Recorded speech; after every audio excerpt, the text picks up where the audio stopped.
दिन मैंने अपने बेटों का मूड कुछ सही देखा तो मैंने उनसे बात करने की हिम्मत की।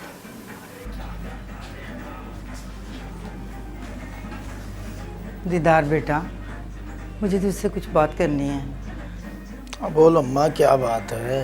बेटा, शबाना की उम्र शादी की हो गई है। अम्मा तू भी ना बिला वजह बेतुकी बातें करती रहती है। तू उसकी तरफ से बेफिक्र हो जा। तू क्या सारी उम्र घर पे बैठाए रखेगा बहन को? सिर्फ एक बार मैं अपने भाई के खून का हिसाब ले लूं, फिर देखना सब ठीक हो जाएगा। ये तो न जाने मैं कब से सुन रही हूँ।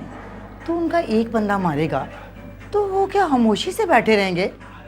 अम्मा तेरी समझ में नहीं आता, ये वक्त ऐसी बातें करने का हरगिज नहीं है।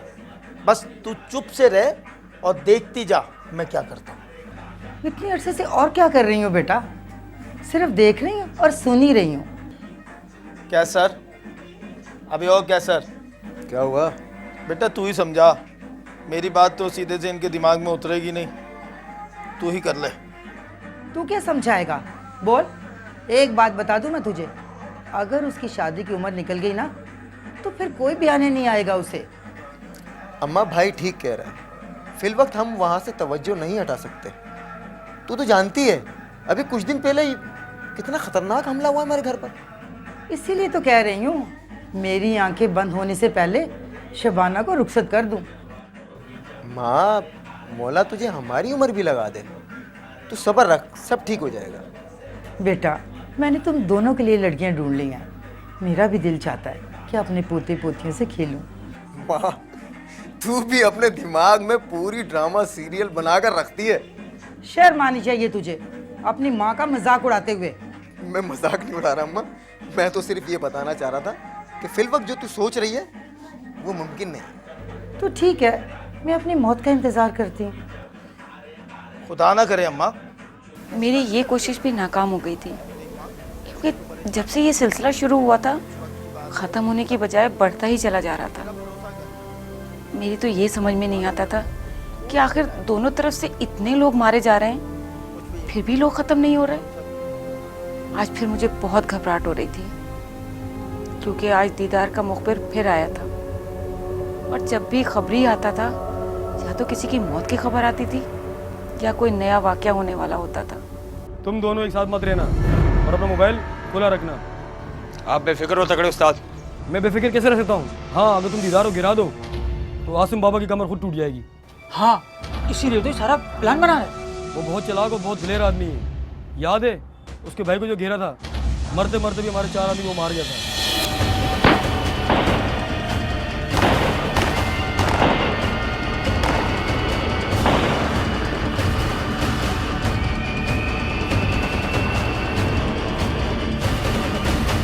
कैसे भूल सकता हूँ? उसी का तो बदला ले रहा हूँ। मेरे बहनोई को मारा था उसने। तेरे तो बहनोई को मारा है, उसने मेरे अपने खून को मारा है, अपने खून को, मेरे नौजवान भाई को। इसीलिए समझा रहा हूँ, कोई गड़बड़ नहीं होनी चाहिए। कोई मसला हुआ मुझे फ़ोन कर देना, मैं टीम भेज दूंगा। ठीक है? उसकी जरूरत नहीं पड़ेगी उस्ताद, हम दोनों ही काफ़ी हैं। मैं फिर भी अपनी तसल्ली के लिए 2-4 बंदे तुम्हारा आगे पीछे रख दूंगा। ठीक है? जैसे तुम्हारी मर्जी उस्ताद।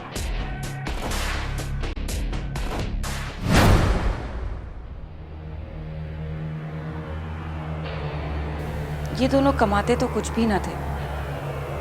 आसिम बाबा जो भी देते वही रख लेते थे, इसीलिए हमारे घर के हालात कभी भी अच्छे ना थे। और उस दिन भी अम्मा, अम्मा आटा खत्म हो गया है। क्या करूं? दीदार और कैसर को बोल बोल के थक गई हूँ। इनके तो कान पर जू नहीं रिंगती। बस कर अम्मा, 4-5 दिन पहले तो 10 किलो आटा ला के दिया था। हाँ, 4-5 दिन तो हमने कुछ खाया पिया ही नहीं ना। अब फालतू बातें बंद कर दे अपनी, मेरे पास इस वक्त कुछ भी नहीं है। राशन के पैसों से तो तू गोलियां खरीद लाता है। आज तो हम लोग फाका करेंगे। तू ऐसा कर, हम सबको गोलियां खिला दे। ओफो अम्मा, तुम भी जब देखो पिक पिक करती रहती हो। आटा मैं ले आता हूँ। नहीं कैसा, इस वक्त उस तरफ जाना मुनासिब नहीं है। इस तगड़े के उसी तरफ होंगे। मैं कुछ करता हूँ।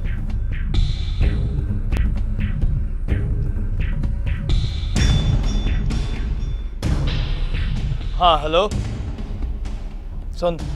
अबे पहले मेरी सुन ले। एक काम कर, राशन लेके फौरन घर पे आ। क्या शहर से बाहर है?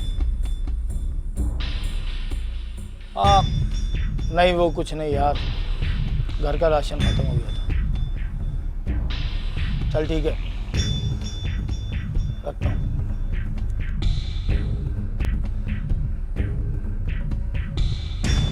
मंगवा लिया है। हाँ, आ गया राशन और खा लिया हमने। अम्मा तुझे पता नहीं ये सब कितना मुश्किल है, आसान नहीं है ये सब कुछ।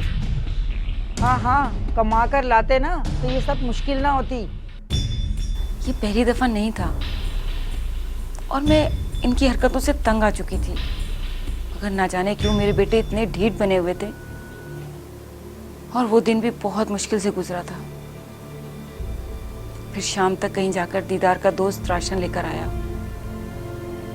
मेरी तबीयत इतनी ख़राब थी और ये दोनों डर के मारे मुझे डॉक्टर के पास भी नहीं लेके जा रहे थे।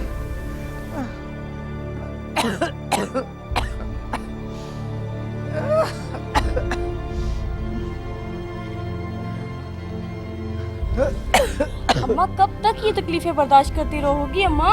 बेटा, जब तक हिम्मत है बेटा। अम्मा ये दोनों भाई तो तुम्हें कभी अस्पताल नहीं लेकर जाएंगे अम्मा, कब तक बर्दाश्त करोगी? अच्छा है बेटा, मेरा जल्द काम तमाम हो जाएगा बेटा। अम्मा ये कैसी बातें कर रही हो अम्मा? अगर तुम्हें कुछ हो जाएगा तो मेरा क्या होगा? मैं तो जीते जी मर जाऊंगी अम्मा, तुम ही तो सहारा हो मेरा अम्मा। अम्मा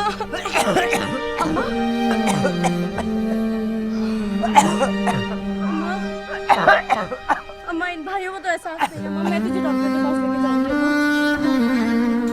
मैं बेबसी के आलम में शबाना के रहमो करम पर घर से निकली थी और शबाना मुझे करीबी क्लिनिक में ले गई थी।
हाँ हेलो, क्या हुआ है?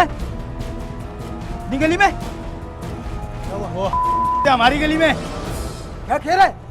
अबे अम्मा और शबाना घर पे अकेली है। तू एक काम कर, सावन को लेके पिछली गली से घर पहुंच। मैं इन को देखता हूँ। लेकिन मैं तुझे अकेला छोड़ के नहीं जाऊंगा। जितना कह रहा हूँ उतना कर। अगर मैं यहाँ से हिल गया तो भाई का हिसाब कौन लेगा?